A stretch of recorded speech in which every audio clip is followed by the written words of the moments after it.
सहकारिता की अग्रणी संस्था इफ़को में बड़े पैमाने पर भ्रष्टाचार का खुलासा करने वाली किताब इफ़को किसकी के लेखक रविंद्र सिंह से बातचीत सुनिए।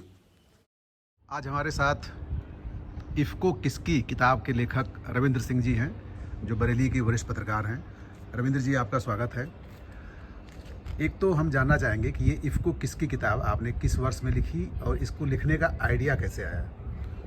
इफ़को किसकी किताब मैंने 2018 में लिखी थी और इसको लिखने की भूमिका मेरे दिमाग में इस तरीके से आई थी, क्योंकि उदय शंकर अवस्थी 1993 से इफ़को में एमडी के पद पर आसीन हैं और 2018 तक आसीन रहे। और इन्होंने इसी बीच इफ़को की एक सरकारी कोठी थी, उसको अपने नाम करा लिया और कोठी में जो रजिस्ट्री के पैसे थे वो भी इफ़को के खाते से ले लिए थे।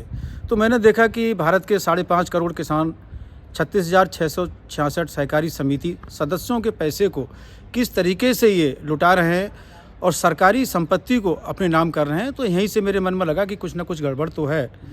और फिर मैंने एक किताब लिखी और वो देश के सामने रखी। ये बात जो है सन 2018 की है ना? जी, 2018 की है। तो किताब आपने एक ऐसे आदमी के खिलाफ लिखा, एक ऐसे आदमी के मैंने कर्मों पे लिखा जिसकी बहुत बड़ी पहुंच मानी जाती है। तो उस किताब के छपने के बाद आप पे क्या कोई दिक्कतें आई, क्या कोई मुश्किलें आई? ऐसा कुछ हुआ जिससे लगा कि काफ़ी थ्रेट है आपको और आपके जीवन को? मैं भगवान श्री राम का वंशज हूँ, इक्ष्वाकु मेरा गोत्र है। मैंने कई बार मन बनाया कि मैं किताब लिखूं, कई बार मैं डर गया, पीछे हट गया, लेकिन अक्सर मुझे एक दैवीय शक्ति से साहस मिलता था कि पत्रकार हो, लिख सकते हो, देश के गरीबों को तुमसे उम्मीद है। तो मैंने किताब लिखना शुरू की और लिखते लिखते शुरू में काफ़ी ज़्यादा मुश्किलों का सामना आया, क्योंकि उस समय तो मैं गुप्त तरीके से लिख रहा था और खुद ही मैंने टाइप की। किताब का विमोचन करने के लिए मैं अन्ना हजारे जी के पास गया। उनसे मैंने कहा कि सर, ये देश का बहुत बड़ा घोटाला है और आपने तो पूरा जीवन अपना भ्रष्टाचार मुक्त भारत की परिकल्पना साकार करने के लिए लगाई है, तो मेरी किताब का आप विमोचन कर दीजिए। तो उन्होंने देखा और पीपीटी प्रेजेंटेशन मुझसे लिया, लेकिन किताब का शुभारंभ विमोचन उन्होंने नहीं किया। तो मैं वहाँ से टूट गया। इसके बाद राजपूत करणी सेना ने मेरी किताब का विमोचन कराया 2018 में, और किताब का जब विमोचन हो गया तो इनकी तरह से तरह तरह के मेरे ऊपर दबाव बनाए गए कि देश के हर राज्य से मानहानि का मुकदमा डलवाएंगे, लड़ नहीं पाओगे, सरकार में हमारी पकड़ है, कुछ भी फर्जीवाड़ा नहीं है। तो मेरा यही मानना था कि नहीं, फर्जीवाड़ा है और मैंने जो लिखा है वो अभिलेखीय साक्ष्य के आधार पर लिखा है और उसके मेरे पास अभिलेखीय साक्ष्य भी हैं। तो इसीलिए मैं इसको आगे बढ़ता गया, लिखते गया। आप ये मामला सुप्रीम कोर्ट में भी लेके गए थे, तो ये कैसे मैंने किस आधार पे, किस वजह से आप सुप्रीम कोर्ट में गए? इफ़को में मैं अंशधारक हूँ। अंशधारक इसलिए हूँ, मैं एक पेशे से पत्रकार हूँ, एक किसान हूँ, और इफ़को में मैं अंशधारक इसलिए हूँ क्योंकि साधन सहकारी समिति का मैं मेंबर हूँ। जो भी साधन सहकारी समिति है, कहिए मल्टी स्टेट कोऑपरेटिव सोसाइटी, छोटी छोटी प्राइमरी सोसाइटी है, इनका जो अंशधारक होता है उसी से मिलकर के इफ़को की जो पूंजी है वो बनती है और उसी से इफ़को चल रही है। तो ये लोग करते क्या है कि जो छोटे छोटे किसानों के जो पैसे लगे होते हैं उनको लाभांश नहीं देते हैं, डिविडेंड नहीं देते हैं। और जब मैंने किताब लिखी तो उन्होंने मुझ पर 10 करोड़ मानहानि का एक नोटिस दिया था और बार बार यही धमकियां दे रहे थे कि अलग अलग राज्यों से मुकदमा डलवाएंगे। तो मुझे लगा कि ये तो मेरा जीवन ही ख़त्म कर देंगे। मैंने तो देश हित के लिए किताब लिखी और सरकार से बड़ी उम्मीदें मुझे थी, लेकिन सरकार ने भी कुछ नहीं किया। तो मैं माननीय सर्वोच्च न्यायालय में 2018 में गया और चीफ जस्टिस रंजन गोगोई साहब की अदालत में कोर्ट नंबर 1 में मेरे केस की सुनवाई थी और रिट 101/2019 मेरे केस का नंबर था।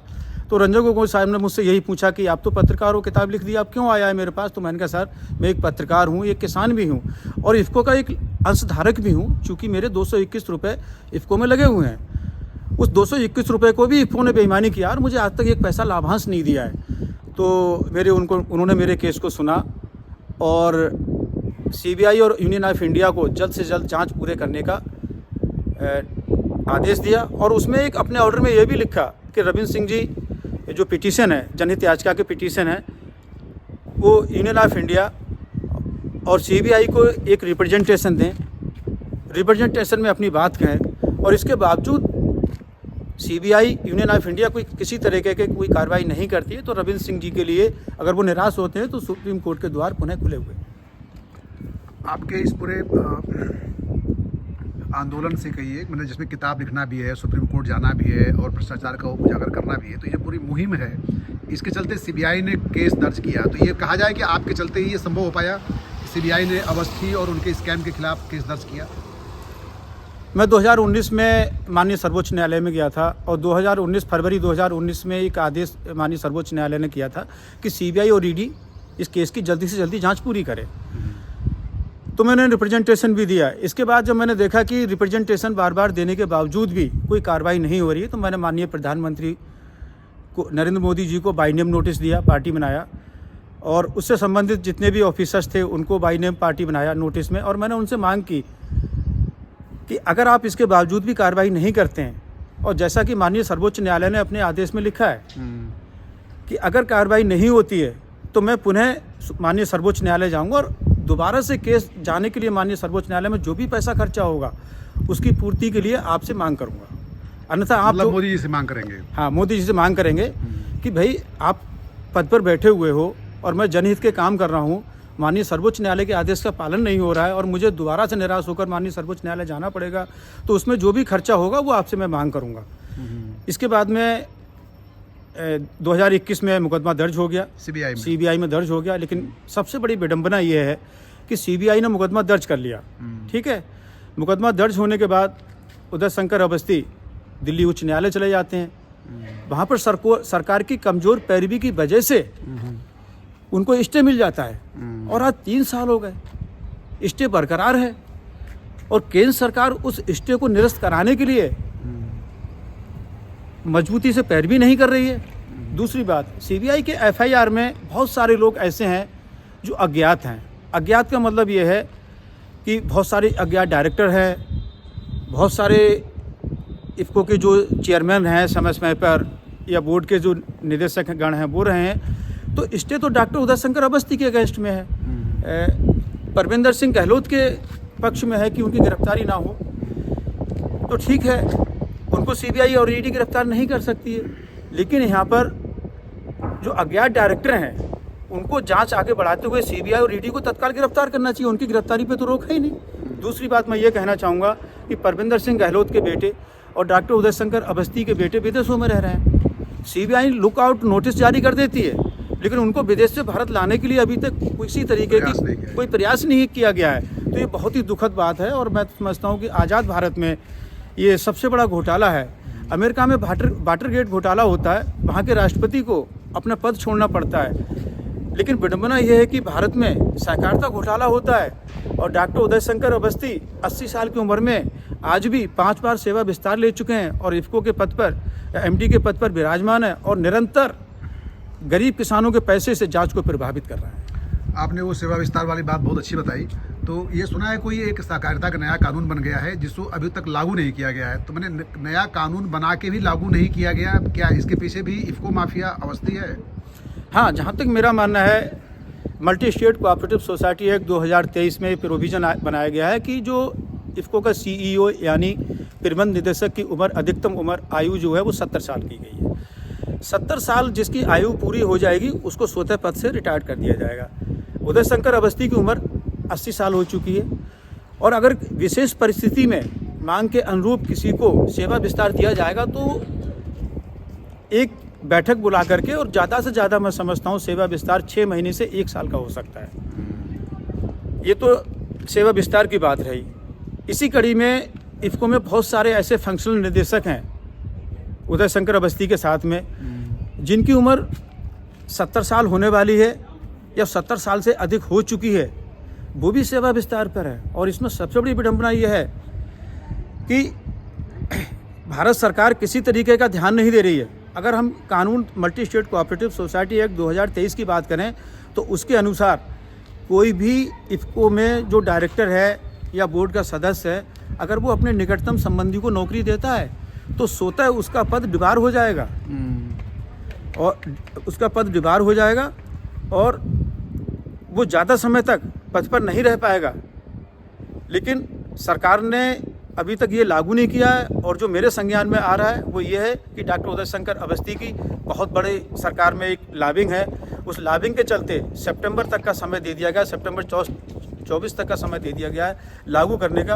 अगर ये पहले लागू हो जाता तो एक बहुत बड़ा घोटाला खुल जाएगा, और लागू ना करने के पीछे कहीं ना कहीं सरकार की मंशा भी यही है, और डॉक्टर उदय शंकर अवस्थी भी यही चाहते हैं कि कानून लागू ना हो और वो सरकारी पैसे का दोहन करते रहें और जांच को इधर उधर लटकाते रहें। 5 साल पुरानी आपकी किताब के अंशों को भड़ासपामीडिया.com पे प्रकाशित किया गया, तो एक तरह से ये पूरी कहानी फिर से जो है लोगों के सामने आ गई। तो दोबारा ये डिजिटल माध्यमों पे इस किताब के आने के बाद क्या रिस्पांस रहा आपको लोगों ने संपर्क किया है? हाँ, मेरे जहाँ तक मैं समझता हूँ, जिस दिन भगवान श्री राम की प्राण प्रतिष्ठा अयोध्या में हो रही थी, ठीक उसी दिन भड़ासपामीडिया.com ने इस किताब को एक जीवन दिया है, नया जीवन दिया है, मेरी लेखनी को भारत में जन जन तक पहुंचाया है। और मैं तो यही कहूँगा कि जिस तरीके से हाथी जहाँ पैर रखता है वो चीज़ दब जाती है, इफ़को ने और भारत सरकार ने मेरे लिए पूरी तरीके से दबा दिया था, मेरी किताब को ख़त्म कर दिया था।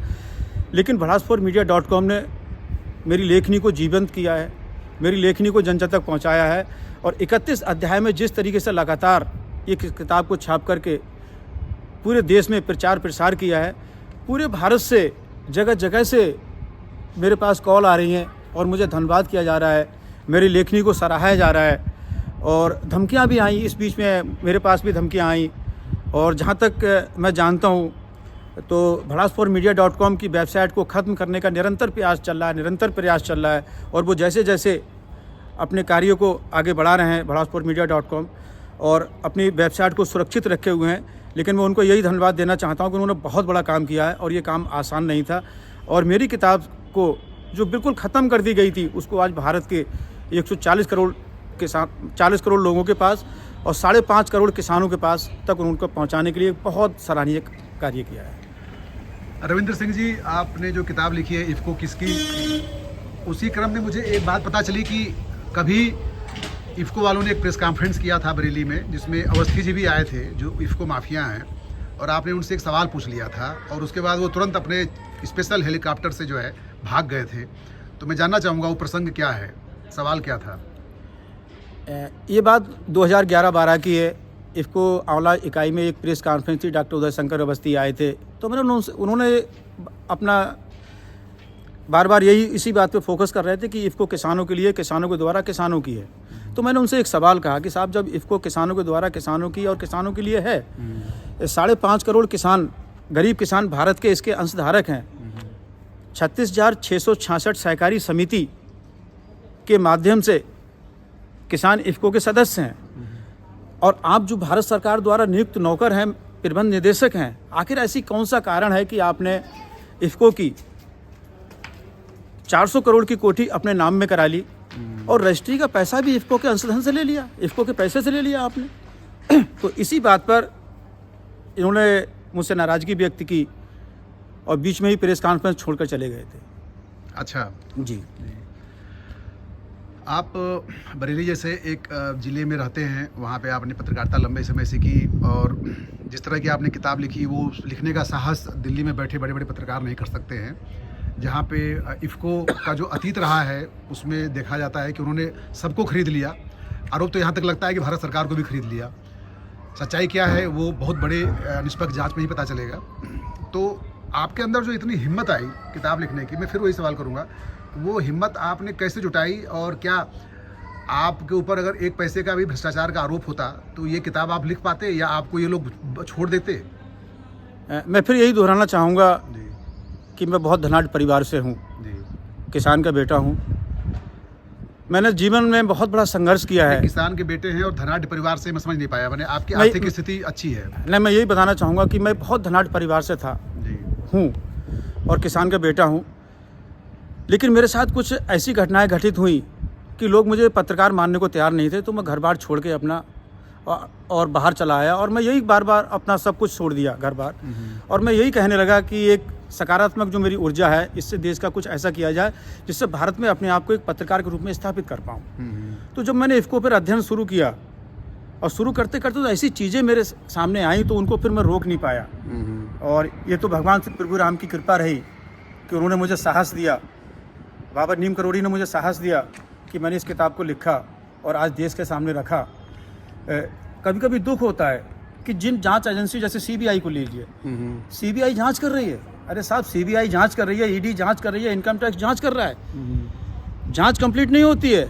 लेकिन इन एजेंसीज के जो ऑफिसर्स हैं उनके बच्चों को नौकरी दे दी जाती है इफ्को में, मंत्रियों के बच्चों को रेवड़ी की तरह नौकरियां बांटी जा रही हैं इफ्को में, और जांच को निरंतर प्रभावित किया जा रहा है इफ्को में, इफ्को के माफिया के द्वारा। और भारत सरकार का जहाँ तक हाल है, तो ऐसा कोई नेता नहीं है, ऐसा कोई दल नहीं है जैसे अवस्थी ने इफ्को के पैसे से चंदा ना दिया हो और इस मामले को दबाया ना गया हो। चलिए रविंद्र भाई, हम लोग आपके सेहत, स्वास्थ्य और पत्रकारी करियर के बेहतरी की शुभकामना करते हैं। सब कुछ अच्छा रहे। आपको एक तो मैं फिर से जो है इस किताब के लिखने के लिए बधाई देता हूँ कि आपने काफ़ी साहस का काम किया है और देश के एक बहुत बड़े इंस्टीट्यूशन इफ्को, जो कि देश के करोड़ों किसानों की स्रोत है, प्रेरणा स्रोत है, वहाँ पे हो रहे हैं भ्रष्टाचार का खुलासा आपने किया है। आगे आप ऐसे ही बेबाक पत्रकारिता करते रहें, मेरी बहुत शुभकामनाएं हैं। धन्यवाद जयसन जी।